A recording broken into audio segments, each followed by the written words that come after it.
야, 이쁜 년. 우리랑 같이 놀자니까.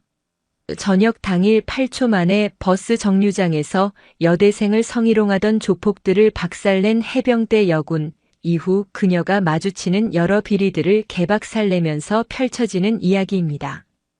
구독과 좋아요를 해주시면 더 좋은 사연으로 보답하겠습니다. 포항의 새벽은 비릿한 바다 냄새와 차가운 쇳가루 냄새가 뒤섞여 있었다. 10년. 강산이 변한다는 그 시간을 강아리 중사는 오로지 해병대라는 이름 아래에서 보냈다. 그것도 가장 혹독하다는 제1해병수색대대에서였다. 붉은색 바탕에 노란 글씨로 새겨진 강아리 석자 명찰. 그것은 그녀의 청춘이자 자부심이었고 동시에 벗어던지고 싶은 무거운 갑옷이기도 했다. 저녁. 꿈결처럼 멀게만 느껴지던 단어가 드디어 현실이 된 날이었다.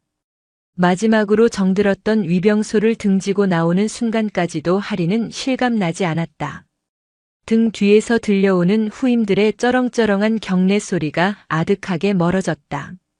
손에 들린 것은 단출한 저녁증과 몇 가지 개인 짐이 담긴 더플백뿐이었다. 이제 정말 끝이었다. 지옥 같던 훈련도, 피를 나눈 전우들도, 숨막히는 군기도 모두 과거의 한 페이지로 넘어갔다. 포항 시외버스 터미널은 이른 아침부터 분주했다. 저마다의 목적지를 향해 떠나는 사람들의 부산스러운 발걸음 속에서 하리는 잠시 이질감을 느꼈다. 모두가 익숙하게 일상 속으로 스며들고 있는데 오직 자신만이 낯선 세상에 처음 발을 디딘 이방인 같았다. 서울행 버스표를 끊고 차가운 플라스틱 의자에 앉아 시간을 확인했다. 오전 9시. 서울에 도착하면 오후 2시가 조금 넘을 터였다. 미리 약속된 보안업체 면접 시간까지는 여유가 있었다. 군에서 익힌 기술과 경험을 살릴 수 있는 최적의 직장이었다. 새로운 삶의 첫 단추를 꿰는 중요한 자리였다. 아가씨. 혼자야? 바로 그때 고막을 긁는 듯한 저급한 목소리가 하리의 귓전을 파고들었다. 고개를 돌리지 않아도 알 수 있었다. 싸구려 향수 냄새와 퀴퀴한 담배 냄새가 뒤섞여 코를 찔렀다. 힐끗 시선만 옮겨 상대를 훑었다. 굵은 금목걸이를 한 중년 남자와 그 옆에 바싹 붙어 실실 쪼개는 젊은 남자 둘. 척 보아도 정상적인 부류는 아니었다. 하리는 그들을 무시한 채 다시 시선을 정면으로 돌렸다. 전역하는 날까지 이런 부류와 엮이고 싶지 않았다. 이제 그녀는 민간인이었다. 불필요한 마찰은 피하는 것이 상책이었다. 하지만 그들은 하리의 무시를 도발로 받아들인 모양이었다. 이야, 우리 쳐다보는 것 좀 봐. 눈깔에 힘이 잔뜩 들어갔네. 아주 그냥 잡아먹겠어. 오빠 스타일 좋은데? 몸도 좋아 보이고. 우리랑 어디 가서 재밌게 놀지 않을래? 끈적끈적한 시선이 노골적으로 하리의 몸을 훑었다. 머리부터 발끝까지. 마치 값을 매기는 듯한 더러운 눈빛이었다. 하리의 미간이 저절로 찌푸려졌다. 속에서부터 뜨거운 것이 울컥 치밀어 올랐다. 지난 10년간 단련된 몸은 본능적으로 반응하려 했다. 손가락 마디마디가 근질거리고 관자놀이를 향해 팔꿈치를 날리고 싶은 충동이 강하게 일었다. 하지만 가까스로 이성을 붙잡았다. 여긴 군대가 아니다. 나는 이제 군인이 아니다. 하리는 자리에서 일어나 버스 타는 곳으로 천천히 발걸음을 옮겼다. 무시가 답이었다. 하지만 그들은 끈질겼다. 보란듯이 하리의 앞을 가로막아 섰다. 어딜 그냥 가? 오빠들이랑 얘기 좀 하자니까.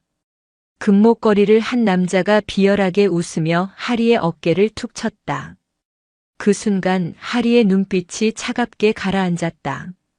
수십 번의 실전 훈련과 작전 속에서 생사를 넘나들며 다져진 사람의 길을 단숨에 꺾어버리는 날카로운 살기였다. 손 치우시죠. 나직하지만 얼음장처럼 차가운 목소리. 새 남자는 순간 움찔했다. 여자의 눈빛이라고는 믿을 수 없는 맹수의 그것에 잠시 압도당했다. 하지만 곧 조롱 섞인 웃음으로 상황을 무마하려 했다. 오호, 성깔 있네. 이런 애들이 또 맛집인데. 야, 마철두. 제대로 하나 건진 거 아니냐? 옆에 있던 젊은 놈 하나가 마철두라 불린 금목걸이를 향해 낄낄거렸다. 마철두는 다시 한번 희죽거리며 하리의 팔을 잡아채려 했다. 바로 그 순간이었다. 저리 가. 이 손 놓으라고. 터미널 한쪽 구석에서 다급한 여자의 비명이 터져 나왔다. 하리를 포함한 주위 사람들의 시선이 모두 그쪽으로 쏠렸다. 덩치 큰 남자 셋이 앳돼 보이는 젊은 여자의 팔을 붙잡고 강제로 끌고 가려는 참이었다. 여자는 필사적으로 저항했지만 성인 남자 셋의 힘을 당해내기엔 역부족이었다. 아, 씨발. 좋게 말할 때 따라와. 오빠들 바쁜 사람들이야. 내가 우리 회장님 물건에 손을 대? 간땡이가 부었구나. 오늘 내 자궁에 아주 대못을 박아줄게. 내 아비가 해병대 사령관이면 뭐 어쩔 건데. 여기 민간인 세상이야, 쌍년아. 군복 벗으면 다 똑같은 개새끼들이지. 입에 담지 못할 욕설과 협박이 여자의 가녀린 어깨를 짓눌렀다. 여자는 겁에 질려 하얗게 질린 얼굴로 주변에 도움을 청하는 눈빛을 보냈지만 누구 하나 선뜻 나서는 사람이 없었다. 험악한 인상의 남자들과 엮여서 좋을 것 없다는 생각에 모두가 못 본 척 고개를 돌릴 뿐이었다. 하리의 발이 그 자리에 못 박힌 듯 멈춰섰다. 방금 전까지 자신을 괴롭히던 불쾌감과는 차원이 다른 분노가 온몸의 피를 뜨겁게 데웠다. 특히 마지막 말. 군복 벗으면 다 똑같은 개새끼들이라는 그 말이 하리의 심장에 비수처럼 꽂혔다. 10년. 그녀가 바친 청춘과 전우들의 땀과 눈물이 저런 쓰레기 같은 놈들의 입에서 함부로 능멸당하는 것을 참을 수 없었다. 자신을 가로막고 있던 마철두 일당도 흥미로운 구경거리가 생겼다는 듯 휘파람을 불며 그쪽을 바라보고 있었다. 덕분에 하리는 그들의 방해 없이 자유롭게 움직일 수 있었다. 서울행 버스가 플랫폼으로 들어오는 것이 보였다. 곧 출발 시간이었다. 저 버스를 놓치면 면접은 끝이었다. 새로운 인생의 첫걸음이 시작부터 엉망이 될 터였다. 머릿속에서는 이성적인 경고음이 울렸다. 엮이지 마. 내 인생부터 챙겨. 이제 넌 군인도 아니잖아. 하지만 몸은 이미 움직이고 있었다. 해병대 수색대의 훈련은 언제나 생각보다 몸이 먼저 반응하도록 만드는 과정이었다. 위험에 처한 민간인을 보고 지나치는 것은 지난 10년간의 자기 자신을 부정하는 일이었다. 더플백을 바닥에 내려놓는 소리가 유난히 크게 울렸다. 하리는 주먹을 쥐었다 폈다 하며 천천히 하지만 망설임 없는 걸음으로 소음의 근원지를 향해 걸어갔다. 마치 슬로우 모션처럼 세상이 느려졌다. 겁에 질린 여자의 눈물, 조폭들의 역겨운 미소, 외면하는 사람들의 무표정한 얼굴. 그리고 그 모든 것을 향해 걸어가는 자신의 단단한 군화 발자국 소리. 그래, 어쩌면 나는 아직 군복을 완전히 벗지 못한 것일지도 모른다. 하리는 피식, 자조적인 웃음을 흘렸다.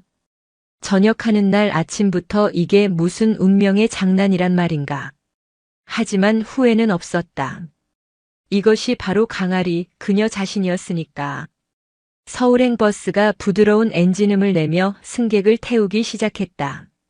하리는 그 소리를 등 뒤로 흘려보내며 곤경에 빠진 여자를 끌고 가는 남자들의 앞을 막아섰다. 그 여자분 놓아주시죠. 싸늘하게 가라앉은 하리의 목소리에 남자들의 시선이 일제히 그녀에게로 향했다. 그들의 눈에는 웬 미친년이야? 하는 황당함이 가득했다.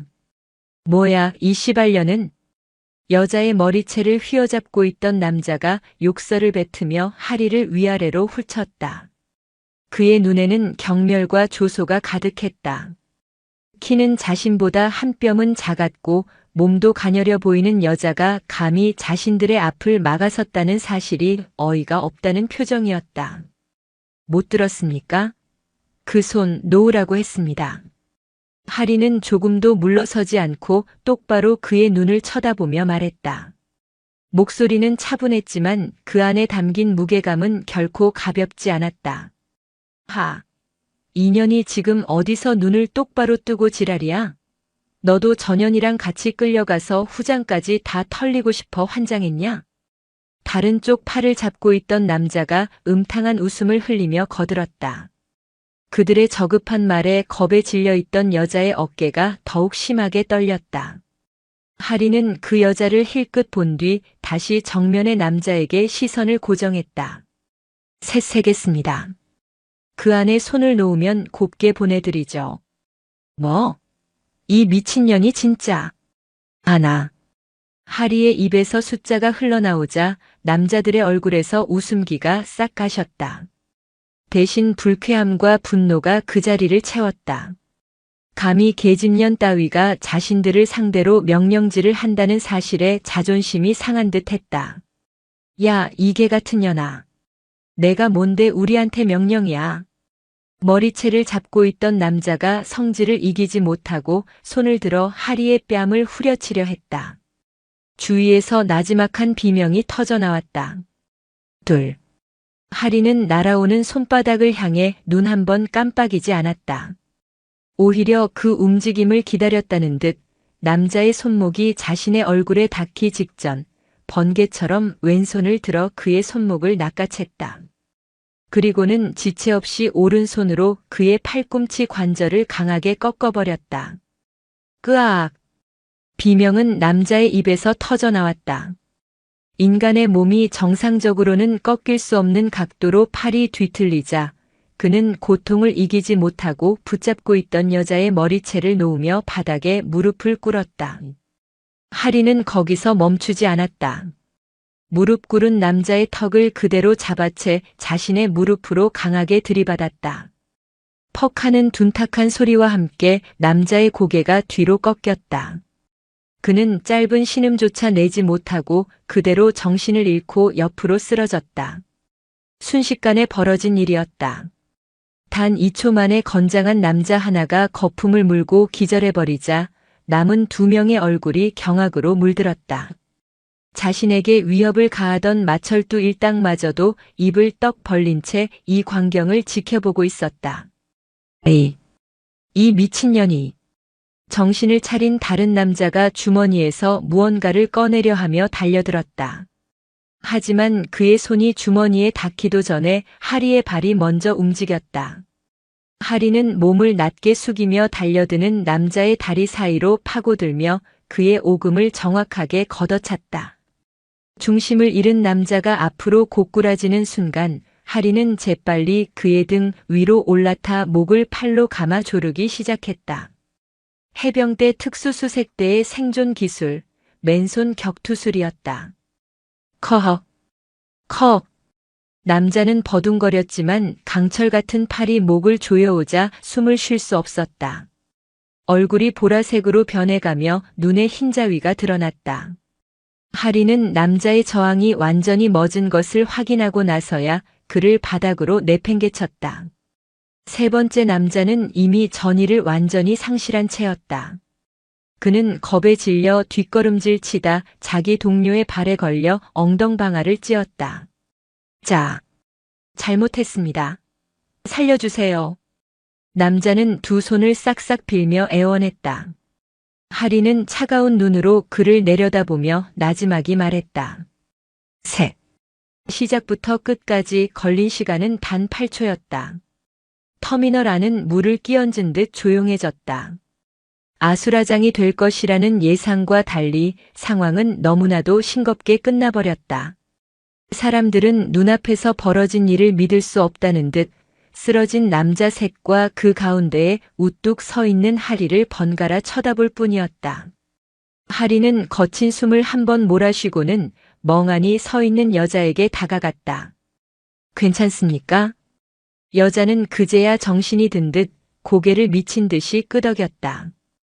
눈에는 눈물이 그렁그렁 맺혀 있었다. 감사합니다. 정말 감사합니다. 일단 여기서 벗어나죠. 경찰에는 신고했습니까? 아니요, 너무 무서워서. 하리는 고개를 끄덕이고는 자신의 휴대폰을 꺼내 112에 신고했다.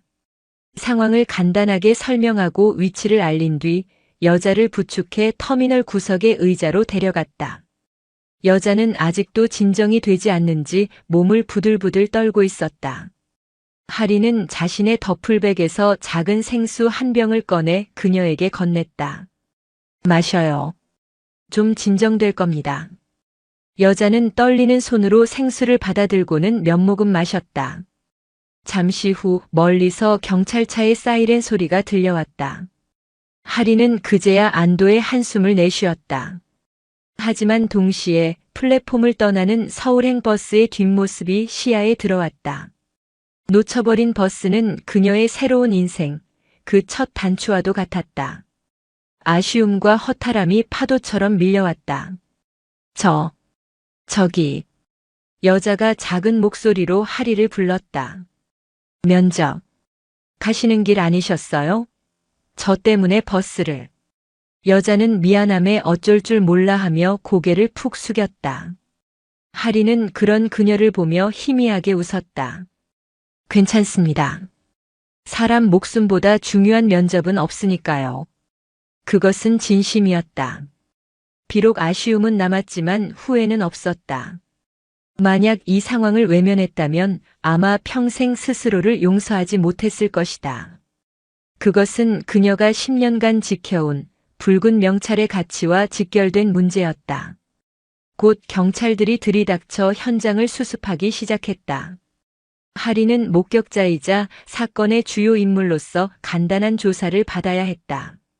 쓰러져 있던 남자들은 구급차에 실려가기 전 하리를 향해 두고 보자는 식의 악독한 눈빛을 보냈지만 하리는 눈 하나 깜짝하지 않았다. 조사를 마치고 경찰서에서 나왔을 때는 이미 정오가 다 된 시간이었다. 하늘은 맑았지만 하리의 마음은 복잡했다. 이제 뭘 해야 하나? 서울로 올라가긴 해야 하는데 면접은 이미 물 건너갔다. 막막함에 한숨을 내쉬는 그때 경찰서 앞에서 서성이고 있던 아까 그 여자가 하리에게 다가왔다. 정말 뭐라고 감사의 말씀을 드려야 할지 모르겠어요. 은혜는 평생 잊지 않겠습니다. 여자는 하리를 향해 깊이 고개를 숙였다. 별 말씀을요. 당연히 해야 할 일을 한 겁니다. 그나저나 몸은 괜찮습니까? 병원에 가보셔야 하는 거 아닌가요? 네, 괜찮아요. 다치진 않았어요. 정말. 언니 아니었으면 전. 여자는 말을 잇지 못하고 다시 울먹였다. 하리는 그녀의 어깨를 가볍게 토닥여 주었다. 이제 괜찮을 겁니다. 그나저나 아까 그 사람들은 대체 누굽니까? 원한이라도 산 겁니까? 하리의 질문에 여자의 얼굴이 다시 어두워졌다. 그게 좀 복잡한 일이라서요. 혹시 시간이 괜찮으시다면 제가 식사라도 대접하고 싶은데 괜찮으실까요? 여자는 간절한 눈빛으로 하리를 바라보았다. 하리는 잠시 망설였다. 딱히 갈 곳도 할 일도 없었다. 이대로 서울에 올라가 봐야 뾰족한 수가 있는 것도 아니었다. 하리는 고개를 끄덕였다. 좋습니다. 마침 배도 고팠고요. 하리의 대답에 여자의 얼굴에 화색이 돌았다. 정말요? 감사합니다. 제 소개가 늦었네요. 저는 백서아라고 해요. 언니는? 강아리입니다. 강아리. 이름 멋있다. 저는 23살인데 언니는요? 30입니다. 우와, 그럼 언니라고 불러도 되죠? 하리 언니. 백서아라는 여자는 금세 경계를 풀고 친근하게 다가왔다. 하리는 그런 그녀가 낯설면서도 싫지는 않았다. 늘 남자들만 득실거리는 군대에서 생활하다 보니 이렇게 싹싹한 여동생 같은 존재는 처음이었다. 두 사람은 근처 식당으로 자리를 옮겼다. 식사를 하며 서한은 조금씩 자신의 이야기를 털어놓기 시작했다. 그리고 그 이야기는 하리가 상상했던 것보다 훨씬 더 거대하고 위험한 사건의 서막이었다. 따뜻한 국밥이 목구멍을 타고 넘어가자 긴장이 풀리면서 노곤함이 몰려왔다. 밤새 저녁 신고 준비와 마지막 근무로 뜬 눈으로 밤을 새운 탓이었다. 강아리는 숟가락을 놓고 깍두기를 아삭아삭 씹으며 맞은편에 앉은 백서아를 물끄러미 바라보았다. 아직 앳된 얼굴에는 방금 전 겪은 끔찍한 사건의 공포가 희미하게 남아있었다. 이제 좀 괜찮아요? 하리의 물음에 서하는 고개를 끄덕이며 작게 미소 지었다. 네. 언니 덕분에요. 정말. 어떻게 그런 힘이 나와요? 아까 그 사람들 날아가는 거 보고 제 눈을 의심했어요. 영화 찍는 줄 알았다니까요. 서하는 눈을 동그랗게 뜨고 감탄사를 연발했다. 하리는 멋쩍게 웃으며 대답했다. 그냥 몸 쓰는 일을 좀 오래 해서요. 무슨 일이요? 운동선수? 아니면 경호원? 비슷한 겁니다. 하리는 굳이 자신이 해병대 수색대 출신이라는 말을 하지는 않았다. 이제는 벗어던진 군복을 다시 꺼내 입는 것 같아 썩 내키지 않았다. 하지만 서하는 포기하지 않고 집요하게 물었다. 에이, 그냥 운동 좀 한 수준이 아니던데. 아까 그 사람들 완전 박살났잖아요. 거의 모 인간 병기 수준이었는데. 인간 병기. 군에 있을 때 종종 듣던 말이었다. 하리는 씁쓸하게 웃으며 얼버무렸다. 그 순간 서하의 휴대폰이 요란하게 울렸다. 화면에 뜬 아빠라는 글자를 본 서하의 얼굴이 살짝 굳었다. 잠시만요, 언니. 서하는 잠시 양해를 구하고 자리에서 일어나 식당 구석으로 가 전화를 받았다. 하리는 무심코 그녀를 바라보다가 통화를 하는 그녀의 표정이 심상치 않다는 것을 깨달았다. 누군가에게 혼나는 아이처럼 고개를 푹 숙이고 연신 죄송해요를 반복하고 있었다. 언뜻 들려오는 수화기 너머의 목소리는 낮고 위엄이 있었지만 딸을 걱정하는 다급함이 묻어 있었다. 몇 분간의 통화가 끝나고 서하는 한숨을 푹 쉬며 자리로 돌아왔다. 무슨 일 있어요? 표정이 안 좋은데. 아니에요. 그냥 아빠가 걱정을 많이 하셔서요. 제가 오늘 몰래 온 거였거든요. 몰래 오다니요? 어디를요? 포항에요. 아빠 부대 근처요. 사실 제가 좀 찾고 있는 게 있어서요. 서하는 망설이다가 조심스럽게 입을 열었다. 그녀의 이야기는 이랬다. 그녀의 아버지는 현직 해병대 고위 간부였고 최근 군부대 내에서 벌어지는 비리에 대한 제보를 받고 은밀하게 내사를 진행하고 있었다. 특히 군부대의 식자재나 각종 용품을 납품하는 용역 업체들의 비리가 심각한 수준이라는 것이었다. 아빠는 제가 이 일에 엮이는 걸 원치 않으세요. 위험하다고요. 하지만 전 이대로 보고만 있을 수는 없었어요. 제보자 중에 아빠를 아주 믿고 따르던 분이 계셨는데 얼마 전에 갑자기 실종되셨거든요. 실종요? 네. 경찰에서는 단순 가출로 처리했지만 전 그렇게 생각 안 해요. 분명히 그 비리 세력과 관련이 있을 거예요. 그래서 제가 직접 증거를 찾아보려고 포항까지 온 거였어요. 그 실종된 아저씨가 마지막으로 남긴 단서가 이 근처에 있었거든요.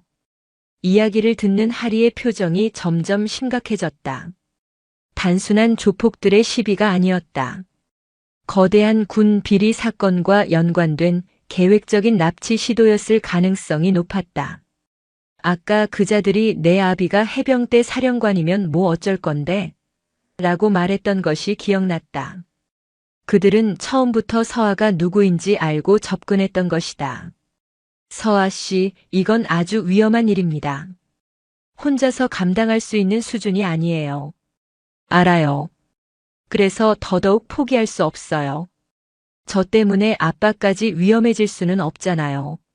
제가 어떻게든 증거를 찾아서 그 나쁜 놈들 다 감옥에 보내야 해요. 서아의 목소리에는 두려움과 함께 단단한 결의가 서려 있었다. 하리는 그런 그녀를 보며 착잡한 마음이 들었다. 정의감 넘치는 용기 있는 아가씨였지만 현실은 그녀가 생각하는 것보다 훨씬 더 잔혹하고 위험했다. 그래서 그 단서는 찾았습니까? 아니요. 찾으러 가는 길에 그자들에게 붙잡힌 거예요. 아마 제가 여기 온 걸 미리 알고 기다리고 있었나 봐요. 소름 끼치는 이야기였다. 그들의 정보망이 서아의 동선까지 파악하고 있었다는 뜻이었다. 하리는 문득 아까 터미널에서 자신에게 시비를 걸었던 마철도 일당을 떠올렸다. 우연의 일치일까? 아니면 그들 역시 이 사건과 관련이 있는 걸까?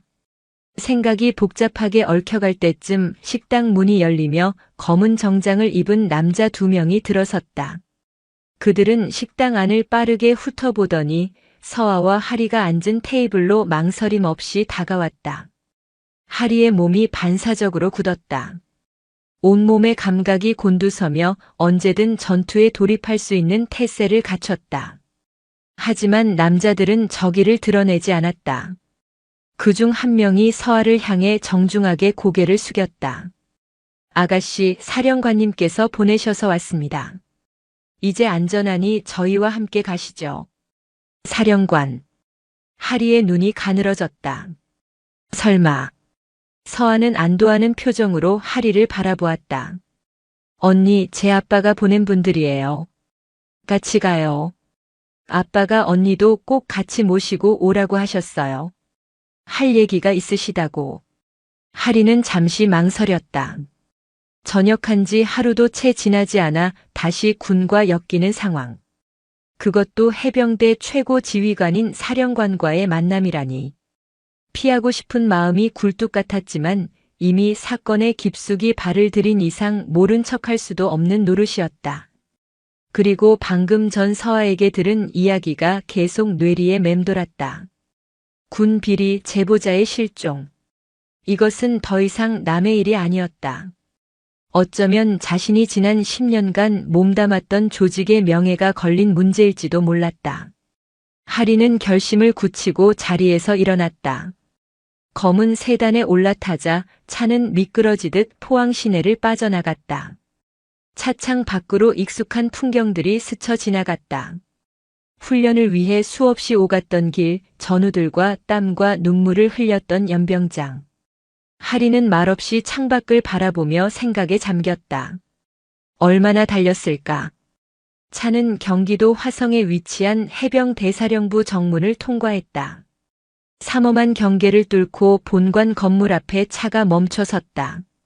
하리가 차에서 내리자 별 2개가 빛나는 군복을 입은 장성이 비서실장의 안내를 받으며 건물 입구에서 그녀를 기다리고 있었다. 백서아의 아버지이자 대한민국 해병대를 이끄는 수장 해병대사령관 백상훈 중장이었다. 자네가 강아리 중사인가? 백상훈 사령관의 낮고 힘있는 목소리가 하리의 귓가에 울렸다. 텔레비전에서나 보던 인물을 직접 마주하자 전역한 민간인임에도 불구하고 저절로 몸에 힘이 들어갔다. 전역했습니다. 이제는 민간인 강아리입니다. 하리는 꼿꼿하게 허리를 펴고 그의 눈을 마주보며 대답했다. 백상훈 사령관은 그런 하리를 잠시 지그시 바라보더니 희미한 미소를 지었다. 그렇군. 그 눈빛은 여전하구만. 내 딸을 구해줘서 정말 고맙네. 자네가 아니었다면. 생각만 해도 끔찍해. 당연한 일을 했을 뿐입니다. 아닐세. 모두가 외면하는 상황에서 나서는 용기, 아무나 가질 수 있는 게 아니지. 자네의 그 용기가 내 딸뿐만 아니라 우리 해병대 전체를 구한 것일지도 모르네. 사령관의 의미심장한 말에 하리는 고개를 들었다. 그의 눈빛은 단순한 감사를 넘어 무언가 간절한 부탁과 깊은 신뢰를 담고 있었다. 하리는 직감했다. 오늘 이 만남이 자신의 인생을 또 한 번 송두리째 바꿔놓을 거대한 폭풍의 시작이 될 것임을. 백상훈 사령관은 하리의 어깨를 가볍게 두드리며 집무실로 안내했다. 자세한 이야기는 들어가서 하지. 자네에게 꼭 부탁할 일이 있네. 육중한 집무실 문이 열리고 하리는 새로운 운명의 소용돌이 속으로 천천히 발을 들여놓았다. 저녁날 아침 포항 버스터미널에서 시작된 낯선 소음은 이제 거대한 사건의 서곡이 되어 그녀의 삶을 연주하기 시작하고 있었다. 해병 대사령관의 집무실은 고요했다.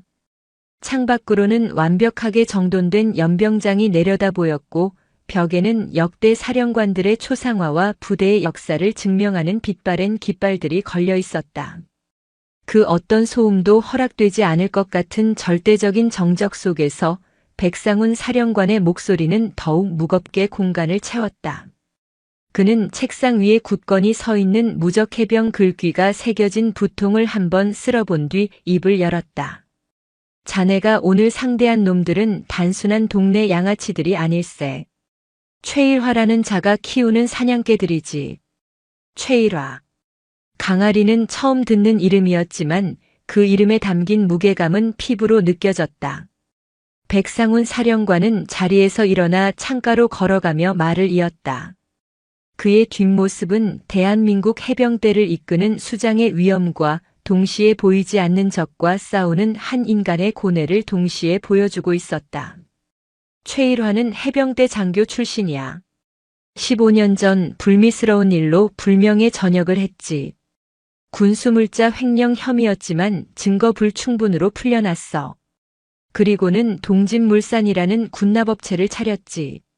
처음에는 작은 회사였지만 10년 만에 전군의 군수 물량을 상당 부분 독점하는 거대 기업으로 성장했어. 그 성장 과정이 깨끗했을 리가 없지. 사령관의 설명은 충격적이었다. 군의 내부 사정을 누구보다 잘 아는 자가 그 지식과 인맥을 이용해 군을 좀먹는 거대한 암세포가 되어버린 것이었다. 놈은 입찰 비리는 기본이고 불량 군수품을 납품하며 천문학적인 돈을 빼돌리고 있네. 방탄복은 시험 사격 몇 발에 뚫리고 전투화는 험지 기동 한 번에 밑창이 떨어져 나가는 수준이야. 식자재는 또 어떤가? 유통기한이 지난 것들을 납품해서 우리 젊은 장병들이 식중독으로 쓰러져 나가는 일이 비일비재해. 이건 단순한 비리가 아니야. 우리 군의 전투력을 뿌리부터 갉아먹는 이적 행위일세. 백상훈 사령관의 목소리가 분노로 떨렸다. 하리는 주먹을 꽉 쥐었다. 눈앞에 그려지는 듯 했다. 최전선에서 목숨을 걸고 나라를 지키는 전우들이 등 뒤에서 날아오는 동료의 배신과도 같은 불량 군수품 때문에 위험에 처하는 모습이 끓어오르는 분노에 심장이 뜨거워졌다. 그런데 왜 군 헌병대나 검찰이 나서지 않는 겁니까? 하리의 질문에 사령관은 씁쓸한 미소를 지으며 고개를 저었다. 최일화가 지난 10년간 뿌린 돈이 어디로 갔겠나? 군과 정치권 곳곳에 놈의 사람들이 심어져 있네. 내부에 첩자가 있어. 내가 수사를 지시하면 정보가 새어나가고 핵심 증인들이 입을 닫거나 사라져버리지. 자네 딸을 구해주었던 김진우 원사도 그중 한 명이었네. 김 원사는 동진물산의 비리를 입증할 결정적인 증거를 가지고 내게 접근했었지. 하지만 약속 장소에 나타나지 않았고 그대로 실종됐어. 사령관의 눈시울이 붉어졌다. 김진우 원사는 그가 가장 아끼고 신뢰했던 부하이자 전우였다.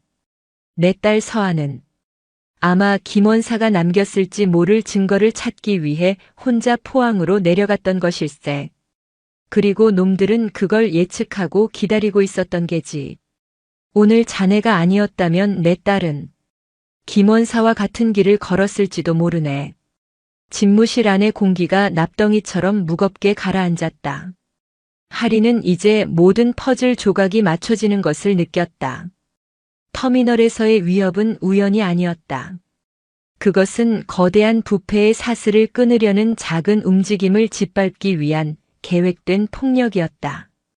그리고 자신은 그 한복판에 우연히 그러나 운명처럼 끼어들게 된 것이었다. 그래서 저에게 원하시는 것이 무엇입니까? 하리는 본론을 물었다. 사령관은 다시 자리로 돌아와 하리를 똑바로 바라보았다. 그의 눈빛은 간절했다. 강 중사.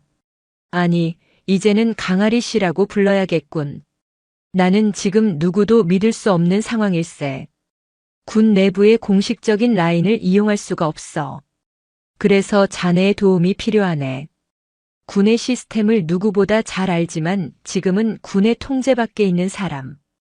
바로 자네 같은 사람이 필요해. 제가 뭘 할 수 있단 말입니까? 저는 이제 민간인입니다. 그래서 더더욱 자네가 필요하네. 놈들은 군의 움직임은 손바닥 보듯 꿰고 있지만 이제 막 전역한 민간인 하나가 움직이는 것까지는 파악하지 못할 거야. 자네는 놈들의 감시망을 벗어날 수 있는 유일한 유령일세. 유령. 그 단어가 하리의 뇌리에 박혔다. 사령관은 책상 서랍에서 두툼한 서류 봉투 하나를 꺼내 하리 앞으로 내밀었다. 이건 내가 개인적으로 모은 최일화와 그의 하수인들에 대한 자료일세. 놈들의 행동대장 격인 독사라는 자가 포항을 근거지로 움직이고 있지. 오늘 자네가 상대한 놈들도 그 독사의 수하들이야. 나는 자네가 이 자료를 바탕으로 놈들의 아지트를 찾아내고 김원사의 행방과 결정적 증거를 확보하는 작전에 자문을 해주길 바라네. 자문 말입니까? 그래. 자네는 해병대 수색대에서도 최고의 전술 요원이었어. 지형 분석, 침투, 적 행동 예측 능력은 타의 추종을 불허했지. 나는 자네의 그 능력을 사고 싶네. 공식적인 작전이 아니야. 나와 자네, 그리고 내가 믿는 극소수의 인원만이 참여하는 비밀 작전일세. 물론 위험한 일이라는 건 안 해. 보상도 확실하게 하겠네. 자네가 면접 보려던 보안업체 따위와는 비교도 안 될 만큼 최고의 대우를 약속하지. 하리는 대답 없이 서류 봉투를 바라보았다. 새로운 삶을 시작하려던 바로 그날, 그녀의 앞에는 전혀 다른 길이 펼쳐지고 있었다. 위험하고 어둡고 어쩌면 다시는 돌아오지 못할지도 모르는 길이었다. 거절해야 마땅했다. 이건 그녀가 짊어져야 할 짐이 아니었다. 하지만 그녀의 시선은 서류 봉투 너머 사령관의 눈에 머물렀다. 그의 눈에는 최고 지휘관의 명령이 아닌 동료를 잃고 부패한 현실에 분노하는 한 명의 군인의 절박함이 담겨 있었다. 그리고 하리의 뇌리에는 불량 방탄복을 입고 전선에 나설 후배들의 모습과 터미널에서 공포에 떨던 백서아의 얼굴이 스쳐 지나갔다. 이것은 단순히 백상훈 사령관 개인의 부탁이 아니었다. 이것은 자신이 청춘을 바쳐 지켜온 해병대라는 이름이 그 붉은 명찰의 가치가 더럽혀지는 것을 막아달라는 무언의 절규와도 같았다. 하리는 천천히 손을 뻗어 서류 봉투를 집어들었다. 묵직한 무게가 손끝으로 전해져 왔다. 보상 때문에 하는 것이 아닙니다. 제가 몸담았던 조직이 썩어가는 것을 보고만 있을 수는 없으니까요. 다만 몇 가지 조건이 있습니다. 백상훈 사령관의 얼굴에 희미한 화색이 돌았다. 뭐든 말해보게. 첫째, 제 행동에 어떠한 공식적인 제약도 없어야 합니다. 저는 민간인 신분으로 움직일 겁니다. 둘째, 작전에 필요한 모든 정보와 지원은 최고 수준으로 제공해 주십시오. 셋째, 하리는 잠시 말을 멈추고 사령관의 눈을 똑바로 응시했다.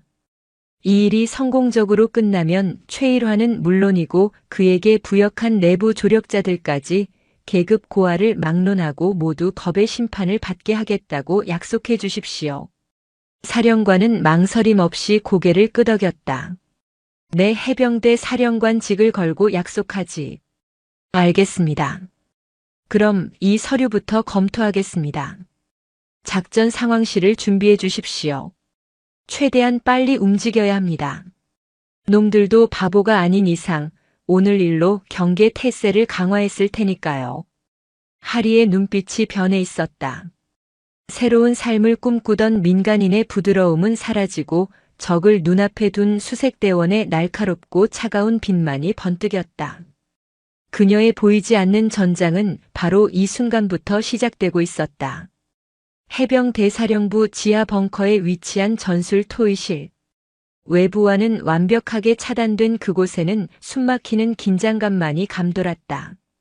거대한 전자지도 스크린이 벽면을 가득 채우고 있었고 그 주위로 백상훈 사령관이 신뢰하는 극소수의 인원들이 모여 있었다. 정보 분석을 담당하는 날카로운 인상의 윤지훈 대위와 수십 년간 군 범죄를 다뤄온 베테랑 박철민 수사관이었다. 그들은 모두 강아리라는 예상치 못한 변수의 등장을 경계와 호기심이 뒤섞인 눈으로 바라보고 있었다. 이제 막 전역한 젊은 여군 출신 민간인. 과연 사령관이 그토록 신임할 만한 인물인지 의구심을 완전히 떨치지 못한 표정이었다. 하리는 그들의 시선 따위는 아랑곳하지 않고 테이블 위에 펼쳐진 포항 일대의 상세 군용 지도와 위성사진 그리고 최일화의 조직 동진물산과 행동대 포항 19파에 대한 자료를 번갈아 훑어보고 있었다. 그녀의 손가락이 지도 위를 천천히 하지만 막힘없이 움직였다. 마치 오랜 연인의 얼굴을 어루만지듯 부드러우면서도 급소를 정확히 짚어내는 외과 의사의 메스처럼 날카로웠다. 독사 본명은 황상철. 전직 북파 공작원 출신으로 알려져 있지만 기록은 모두 삭제된 상태. 잔인하고 치밀한 성격. 포항 19파는 그를 중심으로 움직이는 소수 정예 조직. 단순한 조폭이 아니라 군사훈련을 받은 용병에 가깝습니다. 윤지훈 대위가 딱딱한 목소리로 브리핑을 시작했다. 그는 하리가 과연 이 복잡한 정보를 제대로 이해할 수 있을지 시험이라도 하려는 듯 전문 용어를 섞어가며 빠르게 정보를 쏟아냈다. 최근 한 달간 포항항과 영일만 신항을 중심으로 이들의 통신 트래픽이 급증했습니다. 특히 야간 시간대에 집중되어 있고요. 하지만 정확한 위치는 특정하지 못했습니다. 대포폰과 보안 메신저만 사용하고 주기적으로 통신 장비를 교체하는 치밀함을 보입니다. 박철민 수사관이 말을 받았다. 포항 시내에 있는 유흥업소 몇 군데를 위장 거점으로 사용하고 있지만 그곳들은 전부 눈속임용입니다. 진짜 아지트, 즉 김진우 원사가 감금되었을 것으로 추정되는 장소는 따로 있을 겁니다. 문제는 그 범위가 너무 넓다는 겁니다. 포항 일대에 버려진 공장, 창고, 양식장만 해도 수백 군데가 넘습니다. 모두의 시선이 하리에게로 쏠렸다. 이 막막한 상황을 타개할 실마리를 사령관이 데려온 이 민간인이 과연 찾아낼 수 있을 것인가. 하리는 눈을 감았다. 머릿속으로 포항의 지형을 그렸다. 지난 10년간 훈련을 위해 발이 닳도록 누볐던 땅이었다. 해안선의 굴곡, 야산의 능선, 바람의 방향, 갯벌의 냄새까지. 그녀에게 지도는 단순한 그림이 아니었다. 살아 숨쉬는 생명체이자 모든 정보가 담긴 거대한 데이터베이스였다. 잠시 후 하리가 눈을 떴다. 그녀의 눈빛은 이전보다 훨씬 깊고 날카로워져 있었다. 그녀는 전자펜을 들어 스크린 위의 지도에 거침없이 선을 긋고 특정 지역들을 지워나가기 시작했다. 놈들의 목적은 단순한 폭력 과시가 아닙니다. 군납 비리를 은폐하고 자신들의 사업을 유지하는 것이 최우선 목표죠. 그렇다면 아지트는 몇 가지 조건을 반드시 충족해야 합니다. 하리의 목소리가 조용한 토의실에 울려 퍼졌다. 모두가 숨을 죽이고 그녀의 말에 귀를 기울였다. 첫째, 보안성입니다. 외부의 시선으로부터 완벽하게 차단되어야 합니다. 민가나 주요 도로와는 일정 거리 이상 떨어져 있어야 하죠. 하리가 지도에서 주거 밀집 지역과 국도, 변을 모두 붉은 선으로 지웠다. 순식간에 광활했던 지도에 공백이 생겨났다. 둘째, 접근성입니다. 비리 물품을 빼돌리고 유통시키려면 항만과의 접근성이 좋아야 합니다. 특히 대형 트럭의 진출입이 용이해야 하죠. 포항항과 영일만 신항을 잇는 산업도로 주변에 집중해야 합니다. 그녀는 두 항구를 중심으로 반경 10km의 원을 그렸다. 첫 번째 조건과 두 번째 조건에 모두 해당하지 않는 지역들이 또다시 지워졌다. 셋째, 도주 용이성입니다. 만약의 사태에 대비해 퇴로가 최소 2개 이상 확보되어야 합니다. 육로와 해상 두 가지 모두를 고려해야 하죠. 해안과 인접해 있으면서도 동시에 고속도로로 빠르게 진입할 수 있는 곳이어야 합니다. 하리의 펜이 해안선을 따라 움직이며 몇몇 지점을 별표로 표시했다. 윤지훈 대위와 박철민 수사관의 눈이 점점 커지기 시작했다. 그들이 수주간 헤매던 정보의 바닷속에서 하리는 단 몇 분 만에 핵심을 꿰뚫고 명확한 방향을 제시하고 있었다. 마지막으로 가장 중요한 것은 놈들의 심리입니다. 독사 황상철, 그는 북파 공작원 출신입니다. 그런 부류의 인간들은 가장 안전한 곳은 역설적으로 가장 위험한 곳이라고 생각하는 경향이 있습니다. 남들이 설마 저런 곳에? 라고 생각할 만한 장소. 기억에서 잊힌 곳, 하지만 존재 자체는 모두가 알고 있는 곳을 선호하죠. 하리는 펜을 내려놓고 스크린의 한 지점을 손가락으로 가리켰다. 그곳은 지도상의 폐냉동 창고라고 표기된 영일만 신항 근처의 낡은 건물이었다. 바로 여기입니다.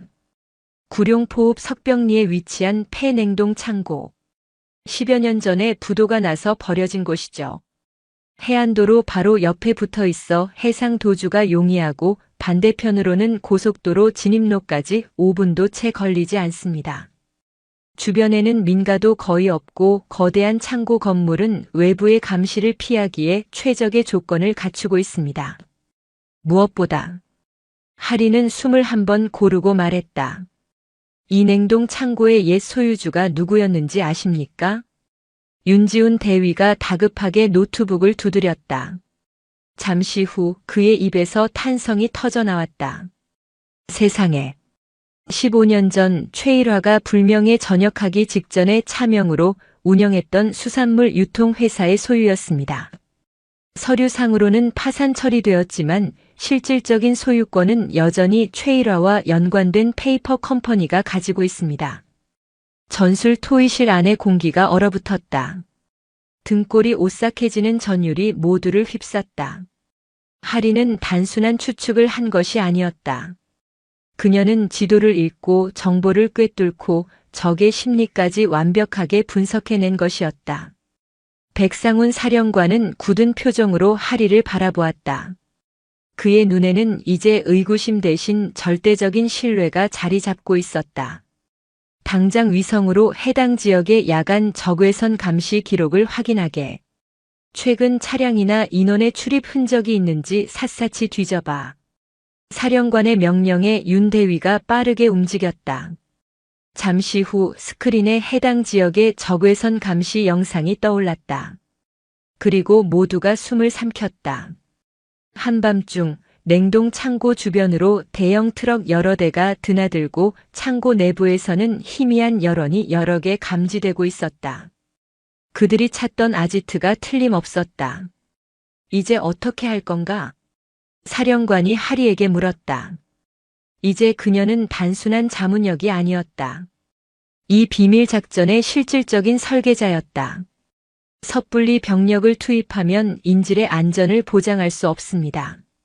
그리고 놈들이 증거를 인멸할 시간을 주게 될 겁니다. 제가 직접 들어가서 내부 상황을 확인하고 김진우 원사님의 생존 여부와 증거의 위치를 파악하겠습니다.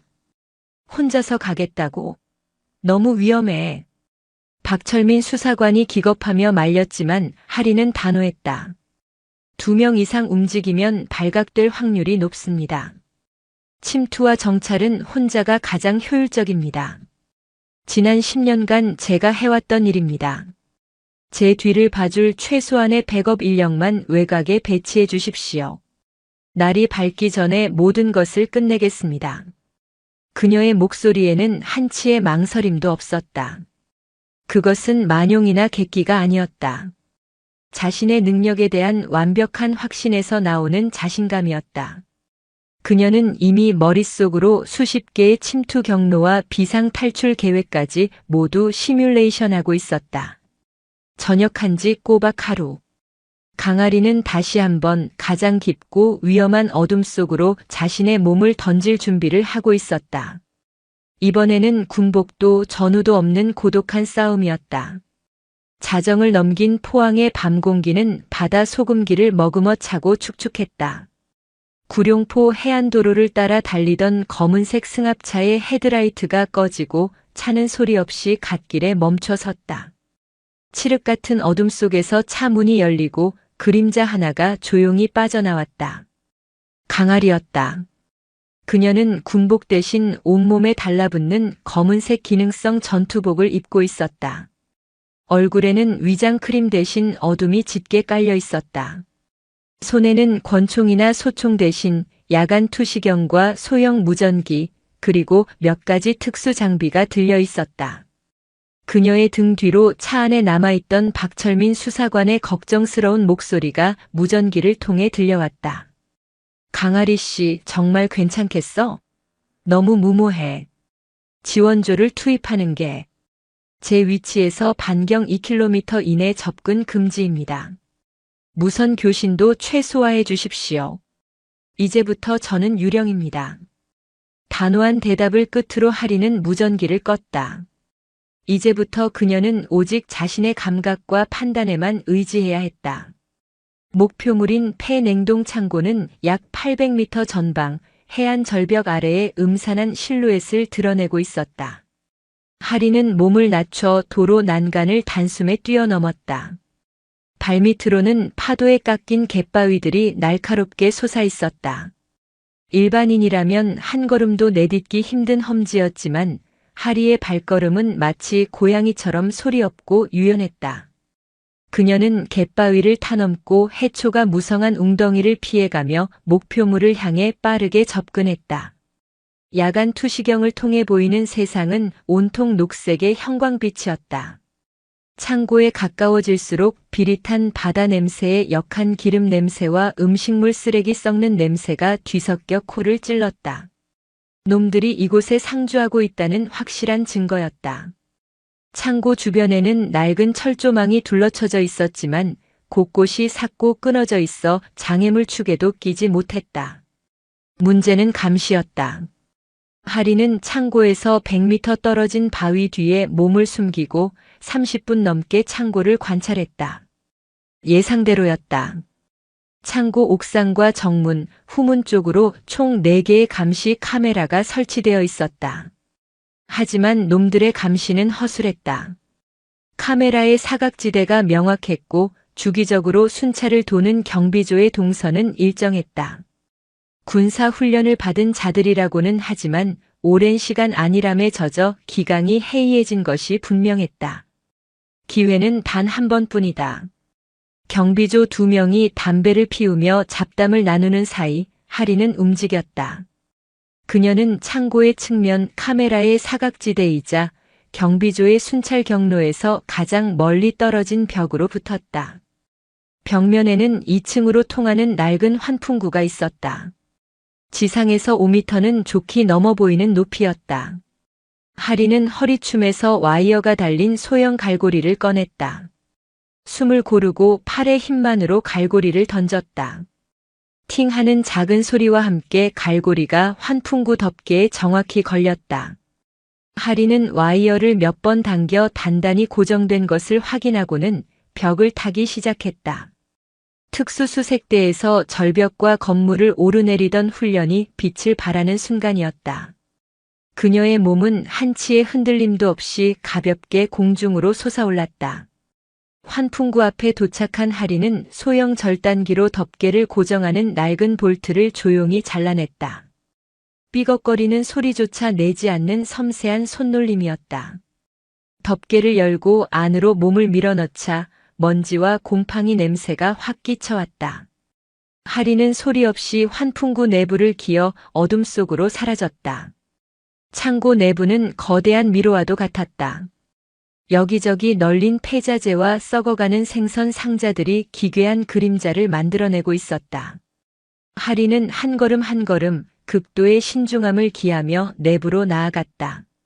멀리서 놈들의 목소리가 희미하게 들려왔다. 카드 게임을 하며 떠드는 소리, 술에 취해 고래고래 소리 지르는 소리. 대여섯 명 정도의 인원이 1층 중앙홀에 모여있는 듯 했다. 김진우 원사는 어디에? 그리고 증거는? 하리는 놈들의 소리를 피해 창고의 가장 깊숙한 곳, 냉동시설이 있던 구역으로 향했다. 육중한 강철 문들이 복도를 따라 늘어서 있었다. 대부분의 문은 굳게 닫혀 있었지만 그중 하나의 문틈으로 희미한 불빛이 새어나오고 있었다. 하리는 벽에 등을 기댄 채 조심스럽게 문틈으로 내부를 살폈다.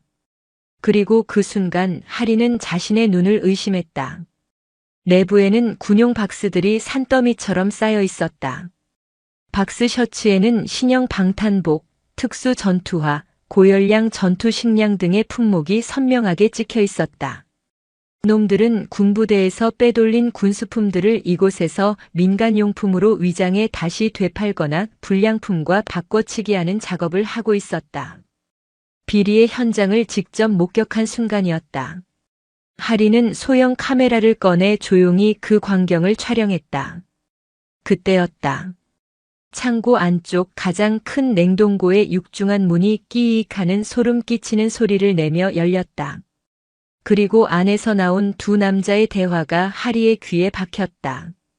아, 씨발. 저 영감탱이 아직도 숨이 붙어 있네. 존나게 팼는데도 입을 안 열어. 맷집 하나는 해병대답다니까. 독사 형님이 직접 손보시기 전에 불어야 할 텐데. 형님 뚜껑 열리면 아주 곱게는 못 죽지. 혀부터 자르고 시작할걸. 심장이 얼어붙는 듯 했다. 김진우 원사. 그는 살아있었다. 하지만 저 안에서 끔찍한 고문을 당하고 있는 것이 분명했다. 당장이라도 뛰어들어가 놈들의 목을 비틀어버리고 싶었지만 하리는 가까스로 이성을 붙잡았다. 흥부는 곧 죽음이었다. 하리는 두 남자가 다시 1층 홀로 돌아가는 것을 확인하고 조심스럽게 냉동고 문으로 접근했다. 문은 자물쇠로 잠겨 있었다. 하리는 품에서 맞는 키 세트를 꺼냈다. 수백 번의 훈련으로 익숙해진 손놀림으로 자물쇠를 다루기 시작했다. 식은땀이 등을 타고 흘러내렸다. 1분, 2분. 시간이 영원처럼 느껴졌다. 찰칵. 마침내 자물쇠가 풀리는 작은 소리가 났다. 하리는 심호흡을 한 번 하고 조심스럽게 문을 열었다. 영하의 냉기가 훅 끼쳐왔다. 그리고 그 안에서 하리는 참혹한 광경과 마주했다. 김진우 원사는 쇠사슬에 묶인 채 차가운 바닥에 쓰러져 있었다. 온몸은 피와 멍으로 성한 곳이 없었고 군인이라고는 믿을 수 없을 만큼 쇠약해져 있었다. 하지만 그는 아직 의식을 잃지 않았다. 그는 희미하게 눈을 떠 어둠 속에 서 있는 하리를 바라보았다. 그의 눈빛은 고통 속에서도 군인의 기계를 잃지 않고 있었다. 하리는 다급하게 그에게 다가가 입에 물린 재갈을 풀어주었다. 원사님, 정신 차리십시오. 제가 구하러 왔습니다. 김진우 원사는 가쁜 숨을 몰아쉬며 간신히 입을 열었다. 자, 자네는 누구? 해병대 후배입니다. 그 말에 김 원사의 눈에 희미한 빛이 돌았다. 그는 떨리는 손으로 자신의 군복상의 안주머니를 가리켰다. 이 안에 마이크로칩이, 최일화의 모든 비리, 장부 원본, 이거 사령관님께. 하리가 그의 주머니에 손을 넣어 작은 마이크로칩을 꺼내 든 순간이었다. 철컥. 갑자기 등 뒤에서 냉동고 문이 닫히는 소리가 들렸다. 그리고 문 밖에서 비웃음 섞인 목소리가 울려 퍼졌다. 생쥐 새끼가 한 마리 기어 들어온 줄은 알았지만 이렇게 예쁜 고양이였을 줄은 몰랐네. 우리 독사 형님이 아주 좋아하시겠어. 거기서 그 영감탱이랑 같이 사이좋게 얼어 죽고 있으라고. 함정이었다. 놈들은 처음부터 하리의 잠입을 눈치채고 있었던 것이다. 밖에서는 자물쇠가 다시 잠기는 소리가 들렸다. 순식간에 하리는 김진우 원사와 함께 영하의 냉동고 안에 갇히고 말았다. 사방은 완벽한 어둠과 뼈를 애는 추위뿐이었다. 절체절명의 위기. 강철 같던 하리의 심장이 처음으로 차갑게 가라앉기 시작했다. 철컥.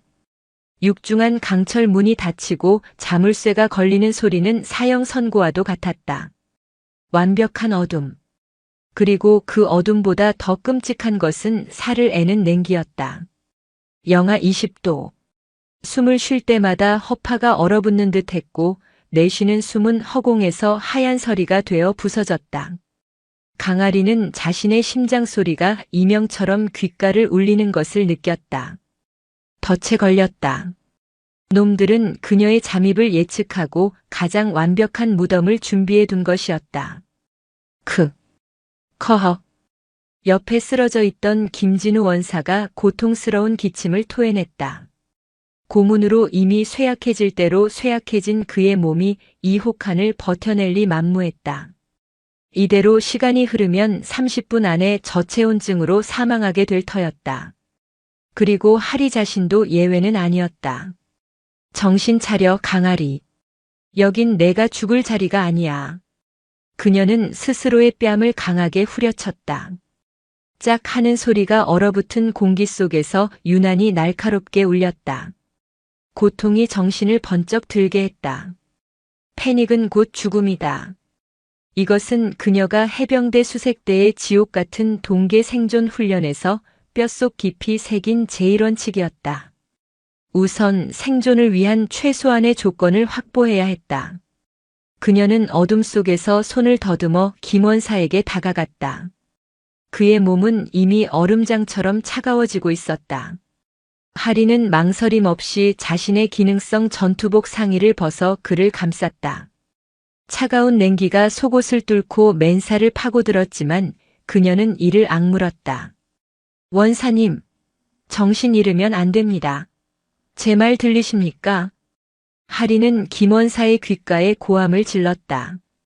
그의 굳은 어깨를 잡고 미친 듯이 흔들었다. 미약하게나마 그의 눈꺼풀이 파르르 떨렸다. 아직 의식이 있었다. 노래. 군가라도 부르십시오. 뭐든 생각나는 걸 외치세요. 잠들면 그대로 죽습니다. 그녀는 김원사를 부축해 일으켜 앉혔다. 그리고 자신의 체온으로 조금이라도 그의 몸을 녹이기 위해 등 뒤에서 그를 힘껏 끌어안았다. 두 사람의 가쁜 숨이 허공에서 뒤엉켰다. 이제 탈출구를 찾아야 했다. 하리는 김원사를 벽에 기대게 한 뒤 얼어붙어 감각이 무뎌진 손으로 벽과 바닥을 훑기 시작했다. 거대한 강철문은 안에서는 열 방법이 없었다. 용접이라도 한 듯 꿈쩍도 하지 않았다. 벽은 두꺼운 단열재가 들어간 콘크리트였다. 희망이 보이지 않았다. 아니야. 반드시 약점은 존재한다. 모든 완벽한 시스템에는 허점이 있기 마련이야. 그녀는 생각의 흐름을 놓지 않기 위해 계속해서 머리를 굴렸다. 냉동 창고의 구조를 떠올렸다. 냉기를 순환시키는 환풍구, 그리고 내부의 물기를 빼내는 배수구. 그것들이 유일한 희망이었다. 그녀는 바닥을 기어다니며 손끝의 감각에 모든 신경을 집중했다. 그리고 마침내 손끝에 차가운 쇠의 감촉이 느껴졌다. 바닥 한 구석에 설치된 배수구 덮개였다. 찾았다. 하지만 기쁨도 잠시 덮개는 두꺼운 얼음층에 뒤덮여 바닥과 한 몸처럼 얼어붙어 있었다. 꿈쩍도 하지 않았다. 힘으로만은 어림도 없었다. 하리는 허리춤에 차고 있던 멀티툴을 꺼냈다. 손가락이 얼어붙어 제대로 움직이지 않았지만 필사적으로 칼날을 뽑아 얼음을 쪼아내기 시작했다. 캉, 캉, 캉. 어둠 속에서 쇠와 얼음이 부딪히는 소리만이 유일한 희망의 소리였다. 하지만 얼음은 생각보다 두꺼웠고 멀티툴의 칼날은 무뎌져 갔다. 체온은 급격히 떨어지고 눈앞이 아찔해지기 시작했다. 이대로 끝인가? 전역한 지 하루 만에 이런 어둡고 차가운 곳에서 생을 마감하게 되는 것인가. 그때 쇠약해진 김원사의 목소리가 들려왔다. 팔강모. 사나이. 우리는 해병대. 그는 거의 의식이 없는 상태에서도 하리의 말을 기억하고 군가를 응조리고 있었다. 그 희미한 목소리가 하리의 꺼져가던 투지에 다시 불을 붙였다. 그래, 나는 해병대였다. 포기란 배추를 셀 때나 쓰는 말이라고 배웠다. 더 강하게, 더 정확하게. 그녀는 멀티툴의 송곳 부분을 꺼내 덮개의 가장자리 틈새를 집중적으로 공략했다. 힘을 싣는 요령을 바꾸었다. 온 체중을 실어 한 점에 모든 힘을 집중했다. 빠직. 마침내 얼음의 균열이 가기 시작했다. 하리는 마지막 남은 힘까지 쥐어짰다. 한편 냉동고 밖에서는 전혀 다른 풍경이 펼쳐지고 있었다. 창고의 모든 불이 환하게 켜지고 수십 명의 조직원들이 도열한 가운데 한 사내가 천천히 걸어 들어왔다. 뱀처럼 유연한 걸음걸이, 상대를 꿰뚫어 보는 듯한 차가운 눈빛. 행동대장 독사 황상철이었다. 그래서 쥐새끼는 잡았고, 독사의 나직한 질문에 부하 하나가 굽실거리며 대답했다. 예, 형님. 냉동고 안에 가둬뒀습니다. 아주 예쁘장한 년입니다.